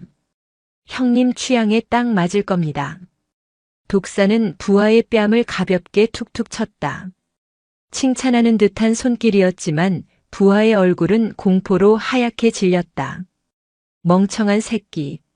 내가 그걸 살려서 잡아오랬지. 누가 냉동 생선으로 만들랬어? 짝. 독사의 손바닥이 부하의 뺨을 후려쳤다. 부하는 비명 한 번 지르지 못하고 바닥에 나뒹굴었다. 그년이 가지고 있을 칩은 어쩌고? 얼어 뒤지면 증발하기라도 한대. 당장 문 열어. 아직 숨이 붙어 있다면 살려는 주고 죽었으면 시체라도 뒤져서 찾아내. 독사의 명령에 부하들이 다급하게 냉동고 문으로 달려가 자물쇠를 풀기 시작했다. 바로 그 순간이었다. 쾅! 하는 굉음과 함께 하리는 배수구 덮개를 마침내 부수는 데 성공했다. 아래로는 시궁창의 악취와 함께 어두운 통로가 입을 벌리고 있었다. 살 수 있다. 원사님, 가야 합니다. 하리는 거의 정신을 잃은 김원사를 어깨에 둘러맸다. 성인 남성의 무게가 천근만근 어깨를 짓눌렀지만 초인적인 힘이 솟아났다. 그녀는 김원사를 끌고 비좁은 배수구 안으로 몸을 밀어넣었다. 기이그. 바로 그때 등 뒤에서 냉동고 문이 열리며 눈부신 빛과 함께 독사의 실루엣이 나타났다. 저기 있다. 저 쥐새끼를 잡아. 독사의 고함과 함께 총알이 빗발치기 시작했다. 탕, 탕, 탕. 총알이 배수관 주변의 콘크리트를 부수며 파편을 튀겼다. 하리는 김원사를 감싸 안고 필사적으로 어두운 배수관 속으로 기어들어갔다. 등 뒤에서는 놈들의 분노에 찬 고함 소리와 발소리가 지축을 울리며 따라오고 있었다. 영하의 지옥에서 탈출했지만 이제는 끓어오르는 용암과도 같은 추격이 그녀의 숨통을 조여오기 시작했다. 오물을 뒤집어 쓴 채 비좁고 축축한 배수관을 기어나가는 것은 지옥 그 자체였다. 등 뒤에서는 놈들의 고함 소리가 메아리 쳤고 머리 위로는 창고 바닥을 울리는 군홧발 소리가 끊임없이 들려왔다. 강아리는 정신을 잃은 김진우 원사를 끌며 이를 악물고 앞으로 나아갔다. 이 배수관이 어디로 이어지는지는 알 수 없었다. 하지만 멈추는 순간 죽음이라는 것만은 확실했다. 얼마나 기었을까. 마침내 저 멀리 희미한 빛이 보였다. 배수관의 출구였다. 하리는 마지막 힘을 다해 빛을 향해 기어갔다. 쿵. 쇠창살로 막힌 출구에 다다르자 밖에서 불어오는 차가운 밤바람이 얼굴을 때렸다. 살았다. 하지만 안도감은 잠시뿐이었다. 출구 밖은 창고 뒤편의 가파른 해안 절벽 중턱이었다. 아래로는 성난 파도가 검은 갯바위에 부딪혀 하얀 포마를 만들어내고 있었다. 그리고 그 순간 창고의 모든 서치라이트가 일제히 켜지며 주변을 대낮처럼 밝혔다. 하리와 김원사는 완벽하게 노출되었다. 저기 있다. 절벽 쪽이다. 쓰아. 독사의 목소리와 함께 창고 옥상과 주변에 배치된 놈들이 일제히 총구를 불을 뿜었다. 타타타탕. 총알이 하리가 매달린 쇠창살 주변에 불꽃을 튀기며 박혔다. 하리는 김원사를 감싸고 본능적으로 몸을 웅크렸다. 박 수사관님, 들리십니까? 위치 노출. 적 다수 화기 소지. 지원 바랍니다. 반복한다. 위치 노출. 하리는 어깨에 매달려 있던 무전기를 향해 다급하게 외쳤다. 하지만 무전기에서는 치지직거리는 소음만 들릴 뿐 아무런 응답이 없었다. 냉동고의 한기와 배수관의 충격으로 무전기가 고장난 것이 분명했다. 이제 외부의 지원을 기대할 수도 없었다. 오직 스스로의 힘으로 이 포위망을 뚫어야 했다. 길은 하나뿐이다. 하리는 아래를 내려다보았다. 10m 아래의 갯바위. 뛰어내려야 했다. 김원사를 데리고는 무리였지만 선택의 여지가 없었다. 그녀는 김원사의 몸을 자신의 몸에 단단히 결박했다. 원사님, 충격에 대비하십시오. 그녀는 쇠창살을 붙잡고 반동을 이용해 몸을 날렸다. 차가운 밤 공기를 가르는 짧은 순간 시간이 느리게 흘러가는 듯 했다. 그리고 곧이어 온몸을 찢는 듯한 충격과 함께 두 사람의 몸은 갯바위 위로 떨어졌다. 하리는 김원사를 보호하기 위해 자신의 몸을 아래로 했고 등과 어깨에 극심한 고통이 밀려왔다. 신음소리를 삼키며 주변을 살폈다. 놈들이 절벽 위에서 소리치며 아래로 내려올 준비를 하고 있었다. 숨을 곳을 찾아야 했다. 하리는 김원사를 부축해 파도가 들이치는 바위 틈 사이로 몸을 숨겼다. 짠 바닷물이 상처에 스며들어 타는 듯한 고통을 유발했지만 지금은 그것을 신경 쓸 때가 아니었다. 놈들은 세 방향으로 나뉘어 포위망을 좁혀오고 있었다. 절벽 위에서 로프를 타고 내려오는 조, 해안선을 따라 양쪽에서 접근하는 조. 독사는 마치 숙련된 사냥꾼처럼 퇴로를 완벽하게 차단하며 덫을 조이고 있었다. 이대로는 고립되어 죽는다. 먼저 움직여야 해. 하리는 결심했다. 방어는 곧 패배였다. 최선의 방어는 공격이었다. 그녀는 김원사를 최대한 깊숙한 바위 틈에 숨기고 그의 귀에 속삭였다. 제가 놈들을 유인하는 동안 절대 소리를 내지 마십시오. 곧 돌아오겠습니다. 그리고 그녀는 그림자 속으로 스며들었다. 파도 소리와 바람 소리가 그녀의 움직임을 감춰주는 최고의 아군이었다. 그녀는 갯바위 지형을 이용해 낮은 포복으로 이동했다. 손에 잡히는 것은 날카로운 돌멩이와 파도에 떠밀려온 썩은 부표 조각뿐이었지만 지금 그녀에게는 그것이 세상 그 어떤 무기보다 치명적인 것이 될 터였다. 해안선을 따라 접근하던 2명의 조직원이 바로 앞까지 다가왔다. 그들은 손전등으로 바위 틈을 비추며 서로 잡담을 나누고 있었다. 아, 존나 춥네. 그년 그냥 총으로 쏴 죽이지 왜 이렇게 생고생을 시키는 거야? 독사 형님 성격 알잖아. 산채로 잡아서 고통스럽게 죽이는 걸 즐기시잖아. 그녀는 이제 뒤졌어. 바로 그 순간이었다. 두 사람의 등 뒤 파도가 부서지는 어둠 속에서 하리가 물귀신처럼 솟아올랐다. 그녀는 한 손에 든 돌멩이로 뒤쪽 놈의 관자놀이를 강타했다. 퍽! 둔탁한 소리와 함께 남자는 비명 한 번 지르지 못하고 쓰러졌다. 앞에 놈이 놀라 돌아보는 순간 하리는 그의 목을 팔로 감아 조르며 손에 든 부표 조각의 날카로운 끝으로 그의 옆구리를 깊숙이 찔렀다. 커! 2명을 처리하는 데 걸린 시간은 단 5초. 하리는 쓰러진 놈들의 손에서 권총과 무전기를 빼앗았다. 차가운 강철의 감촉이 손에 들어오자 비로소 반격의 준비가 끝났음을 직감했다. 무전기에서는 독사의 목소리가 흘러나왔다. 어조 상황 보고하라. 목표물 발견했나? 하리는 잠시 망설이다가 쓰러진 조직원의 목소리를 흉내내어 낮게 대답했다. 아무것도 없습니다. 계속 수색하겠습니다. 다행히 독사는 의심하지 않는 듯 했다. 꼼꼼히 찾아봐. 쥐새끼 한 마리라도 놓치면 너희가 대신 쥐덫에 들어가게 될 거다. 라는 살벌한 경고만 돌아왔다. 하리는 이제 유령이 아니었다. 놈들의 눈과 귀를 훔친 사냥꾼이었다. 그녀는 무전기를 통해 놈들의 위치와 계획을 파악하며 어둠 속을 이동했다. 그리고 차례차례 어둠 속에 망령처럼 나타나 놈들의 숨통을 끊어놓기 시작했다.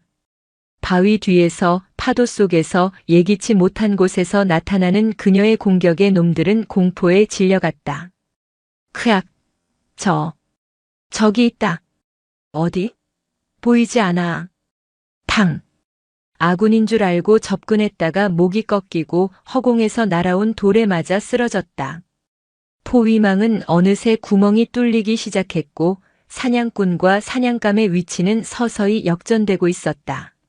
마침내 절벽 위에서 상황을 지켜보던 독사의 인내심이 바닥났다. 이 무능한 새끼들. 전부 비켜.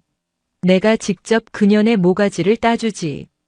독사는 로프에 몸을 싣고 성큼성큼 절벽을 내려오기 시작했다. 마침내 어둠 속의 두 포식자가 마주할 시간이 다가오고 있었다. 하리는 빼앗은 권총의 차가운 금속을 꽉 쥐었다. 심장이 강철처럼 뜨겁게 타오르기 시작했다. 갯바위 지대는 이제 강아리의 전장이었다. 파도 소리는 총성을 감추고 흩뿌려지는 포말은 핏자국을 씻어냈으며 무수한 바위 틈은 그녀의 몸을 숨겨주는 최고의 은엄 폐물이 되었다. 그녀는 더 이상 도망자가 아니었다. 자신의 영역에 침범한 자들을 심판하는 포식자였다. 절벽을 타고 내려온 독사는 눈앞에 펼쳐진 광경에 미간을 찌푸렸다. 수하들 중 절반 이상이 연락이 두절되었고 곳곳에 싸늘한 시체로 변해 널려 있었다. 여자의 소행이라고는 믿을 수 없는 깨끗하고 잔혹한 흔적들이었다. 전부 흩어져서 그녀를 찾아. 콧구멍만 한 틈이라도 다 뒤져. 독사의 분노에 찬 외침에도 불구하고 남은 조직원들은 쉽사리 움직이지 못했다. 보이지 않는 적에 대한 공포가 그들의 발목을 잡고 있었다. 바로 그 망설임의 순간 하리는 마지막 승부수를 던졌다. 탕! 탕! 탕! 하리는 일부러 허공에 세 발의 총을 쏘아 자신의 위치를 노출시켰다. 놈들의 시선이 일제히 총성이 울린 바위 쪽으로 쏠렸다. 저기 있다.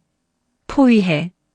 놈들이 함정인 줄도 모르고 미끼를 향해 달려들었다. 하리는 그들이 충분히 가까워지기를 기다렸다가 미리 설치해둔 덫을 발동시켰다. 그녀가 발로 걷어찬 바위가 경사면을 따라 굴러가며 낡은 어망과 부표들을 엮어 만든 허술한 올가미를 덮쳤다. 놈들은 순식간에 뒤엉켜 넘어졌고 그 혼란의 중심을 향해 하리는 망설임 없이 방아쇠를 당겼다. 타타탕! 총알은 사람을 향하지 않았다. 놈들의 발밑, 물이 고인 바닥을 향했다. 튕겨나간 총알과 파편들이 놈들의 다리에 박히며 비명이 터져나왔다. 순식간에 전투 불능 상태가 된 놈들을 뒤로하고 하리는 오직 한 사람, 독사를 향해 달려갔다. 독사는 당황하지 않았다. 오히려 이 모든 상황을 즐기는 듯한 비릿한 미소를 짓고 있었다. 그는 달려드는 하리를 향해 권총을 겨누었다. 탕! 하지만 하리의 움직임이 더 빨랐다.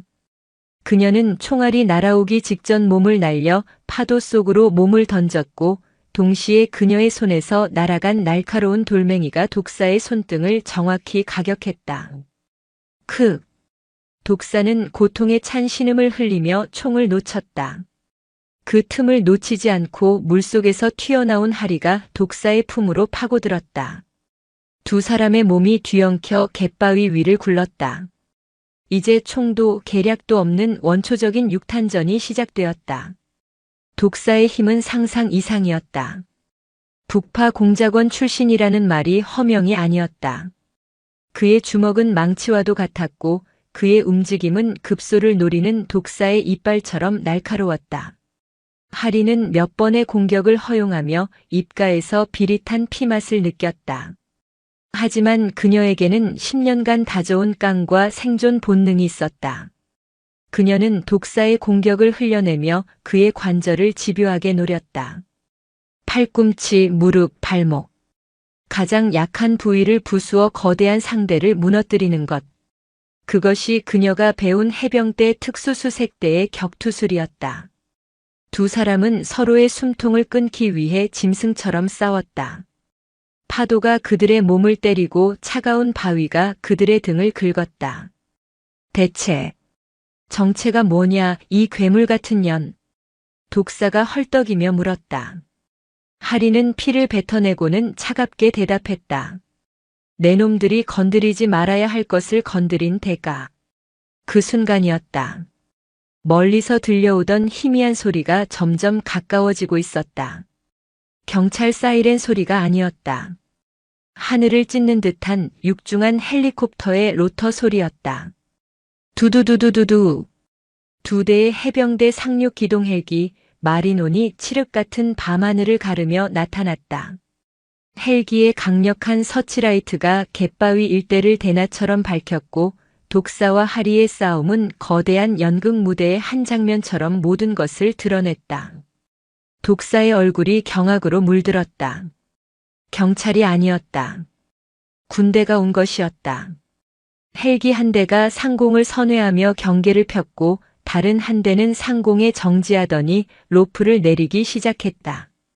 검은 전투복을 입은 해병대 특수수색대원들이 능숙하게 로프를 타고 지상으로 쏟아져 내렸다.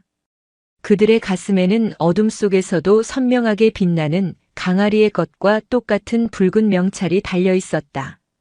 상황은 순식간에 역전되었다. 부상을 입고 널브러져 있던 포항 19파 조직원들은 압도적인 화력과 기세 앞에 저항 한 번 못하고 진압되었다.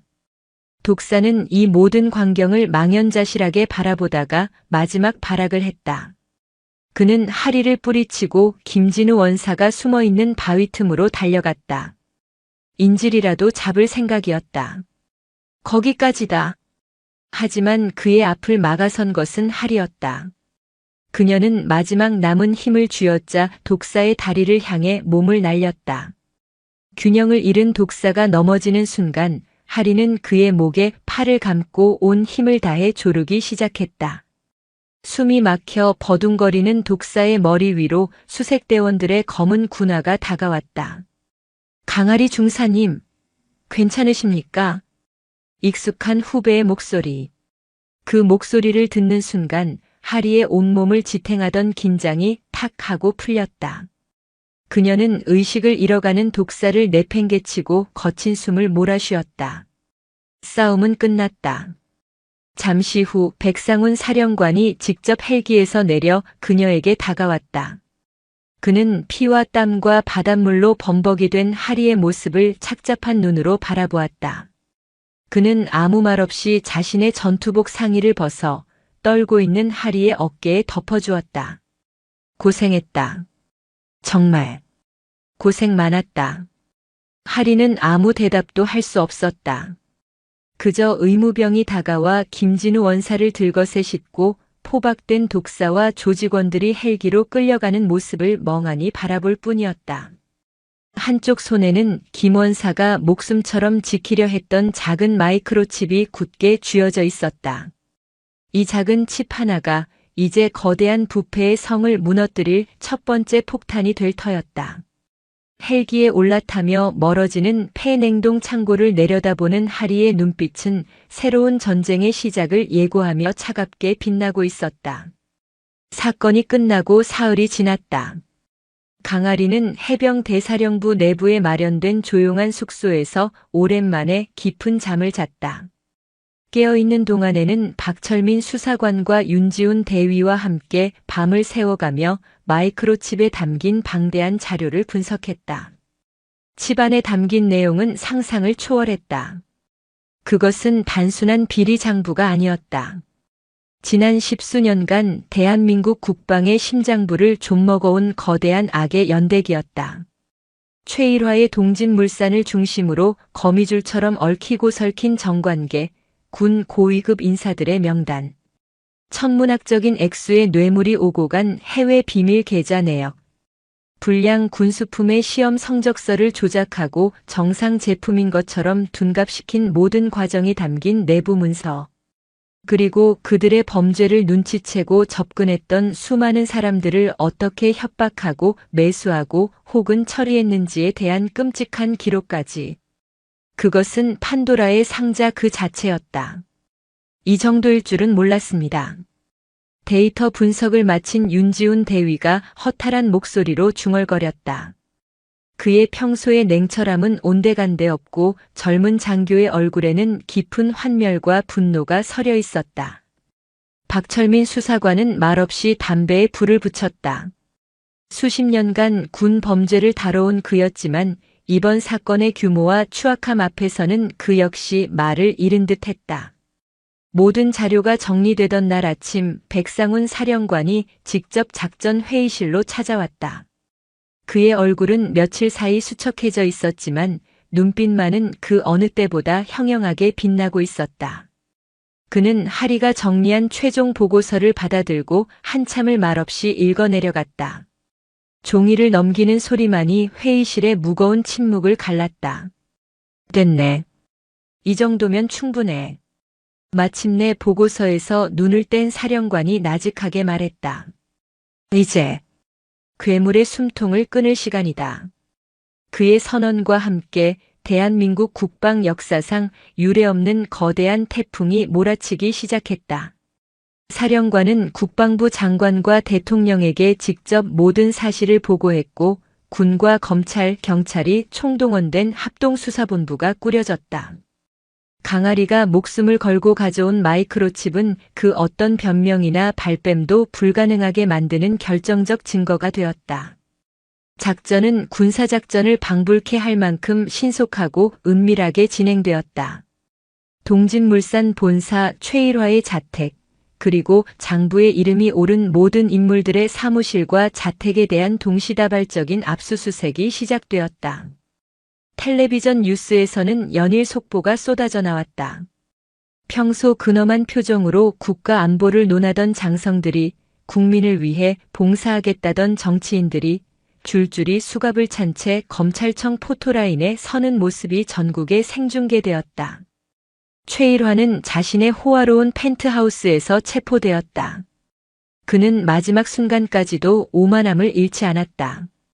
당신들 지금 누굴 건드리는지 알아? 전화 한 통이면 당신들 군복 다 벗게 만들 수 있어. 그의 협박에 압수수색을 지휘하던 젊은 검사는 코웃음 치며 마이크로칩을 그의 눈앞에 흔들어 보였다. 최일화 씨, 당신이 걸 수 있는 전화는 이제 변호사 사무실밖에 없습니다. 당신의 그 더러운 돈과 인맥이 통하지 않는 세상도 있다는 걸 지금부터 뼈저리게 느끼게 될 겁니다. 그 순간 최일화의 얼굴에서 처음으로 오만함이 사라지고 공포와 당혹감이 떠올랐다.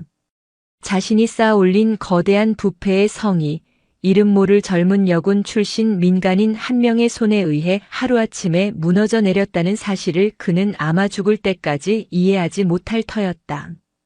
모든 것이 폭풍처럼 지나가고 하리는 다시 혼자가 되었다. 그녀는 사령관이 마련해준 차를 타고 국군 수도병원으로 향했다. 김진우 원사가 그곳에 입원해 있었다. 병실 문을 열자 기적적으로 의식을 회복한 김 원사가 창밖을 바라보고 있었다. 그는 고문의 후유증으로 몸을 가누는 것조차 힘겨워 보였지만 하리를 보자 힘겹게 미소를 지어 보였다. 자네로군. 강아리. 중사. 이제는 민간인입니다, 원사님. 하리는 과일 바구니를 내려놓고 그의 침대 옆에 앉았다. 김원사는 떨리는 손을 뻗어 하리의 손을 잡았다. 그의 손은 앙상했지만 그 안에 담긴 힘과 온기는 그 무엇보다 뜨거웠다. 자네가 내 목숨만 구한 게 아니야. 우리 해병대의 명예를, 우리 군의 자존심을 지켜낸 걸세. 내가 다하지 못한 일을 자네가 대신해 주었어. 정말 고맙네. 그리고 미안하네. 젊은 후배에게 이토록 무거운 짐을 지게 해서. 김원사의 눈시울이 붉어졌다. 하리는 아무 말 없이 고개를 숙였다. 병실 텔레비전에서는 동진 게이트의 수사 속보가 흘러나오고 있었다. 최일화와 독사를 포함한 조직원 전원이 구속되었고 뇌물을 받은 혐의로 100여 명의 군 간부와 정치인들이 소환 조사를 받고 있다는 내용이었다. 이 모든 변화의 시작이 바로 자신이었다는 사실이 아직도 현실감 없게 느껴졌다. 김원사와의 면회를 마치고 병원을 나서는 길. 하리의 발걸음은 어쩐지 허탈했다. 모든 것이 끝났다. 복수도 정의 구현도 이루어졌다. 이제 정말로 자신의 새로운 삶을 찾아 떠나면 되었다. 사령관이 약속했던 막대한 보상금도 입금되어 있었다. 평생 아무것도 하지 않고 살아도 될 만큼 큰 돈이었다. 하지만 마음 한구석이 텅 빈 것처럼 허전했다. 지난 며칠간의 경험은 그녀의 삶을 송두리째 흔들어 놓았다. 과연 예전처럼 평범한 민간인으로 보안업체의 직원으로 살아갈 수 있을까? 며칠 뒤 하리는 백상훈 사령관의 호출을 받고 다시 해병 대사령부를 찾았다. 사령관은 집무실이 아닌 연병장이 훤히 내려다 보이는 전망 좋은 휴게실에서 그녀를 기다리고 있었다. 아래에서는 앳된 얼굴의 해병대 신병들이 함성을 지르며 훈련에 매진하고 있었다. 저 모습들을 보게. 사령관이 커피를 건네며 말했다. 나라를 지키겠다는 순수한 열정 하나로 가장 힘들고 험한 길을 선택한 젊은이들이지. 최일화 같은 기생충들은 바로 저 젊은이들의 애국심을 담보로 자신의 배를 채워온 걸세. 이번에 자네가 아니었다면 저들 중 누군가는 불량 방탄복을 입고 전선에서 쓰러져 갔을지도 모르지. 하리는 말없이 커피 잔을 내려다보았다. 약속했던 보상은 모두 지급했네. 그것과는 별개로 이건 내가 개인적으로 주는 선물일세. 사령관은 서류 봉투 하나를 내밀었다. 안에는 하리가 면접을 보려 했던 보안업체는 물론 국내 최고의 기업들로부터 온 특별 채용 제안서가 여러 장 들어 있었다. 모두 최고의 조건이었다. 자네의 능력을 높이 산 곳들이 많더군. 어디를 가든 자네는 최고의 대우를 받게 될 걸세. 감사합니다. 이제 정말 자네를 보내줘야겠지. 자네의 새로운 인생을 응원하겠네. 사령관의 말은 진심이었지만 하리는 어쩐지 그의 눈빛 속에 깊은 아쉬움이 담겨 있음을 느꼈다. 하리는 제안서들을 다시 봉투에 넣으며 잠시 망설이다 입을 열었다. 사령관님, 최일화는 잡았지만 제2, 제3의 최일화는 또 나오지 않겠습니까? 그녀의 질문에 사령관의 눈빛이 흔들렸다. 이번 사건은 운이 좋았습니다. 김진우 원사님 같은 의인이 있었고 우연히 제가 그 자리에 있었기 때문입니다. 하지만 다음번에도 이런 행운이 따르리라는 보장은 없습니다. 거대한 조직 내의 부패는 암세포와 같아서 외부의 감시와 견제 없이는 뿌리 뽑을 수 없다고 생각합니다. 사령관은 말없이 하리를 바라보았다. 그녀가 무슨 말을 하려는지 짐작하는 듯 했다. 그래서 말인데, 저는 이 제안들을 받아들일 수가 없습니다. 하리는 서류 봉투를 사령관 앞으로 조용히 밀어놓았다. 저는 싸우는 법밖에 배우지 못했습니다. 평범한 회사원이 되어 안락하게 사는 삶은 이제 저에게 어울리지 않는 옷이 되어버린 것 같습니다. 만약 제가 가진 이 능력이, 이 경험이 앞으로도 우리 군을 위해 연병장에서 땀 흘리는 저 후배들을 위해 쓰일 곳이 있다면 저는 그 길을 가고 싶습니다. 그녀의 말에 사령관의 얼굴에 처음으로 환한 미소가 번졌다. 그는 기다렸다는 듯 책상 서랍에서 또 다른 서류철을 꺼냈다. 자네가 그 말을 해주길 기다리고 있었네. 서류철의 표지에는 국방부 직속 민간감찰자문단 창설계획안이라는 글자가 적혀 있었다.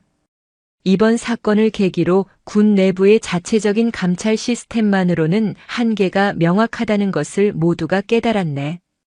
그래서 군의 통제를 받지 않는 독립적인 민간 전문가들로 구성된 특별감찰 조직을 만들기로 했지. 법률, 회계, 그리고 자네와 같은 특수전 분야의 전문가들로 구성될 걸세. 이 조직의 임무는 군 내부의 모든 비리와 부조리를 감시하고 취약점을 분석하고 필요하다면 직접 비밀 작전을 통해 증거를 확보하는 것이네. 과거의 유령처럼 말이지. 사령관은 하리에게 서류철을 건넸다. 자네에게 이 자문단의 초대 팀장 자리를 제안하고 싶네. 군인은 아니지만 그 누구보다 강한 군인 정신으로 군을 지키는 역할.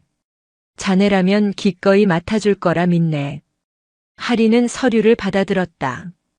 심장이 다시 뛰기 시작했다. 이것이었다. 그녀가 그토록 찾아 헤매던 새로운 전장.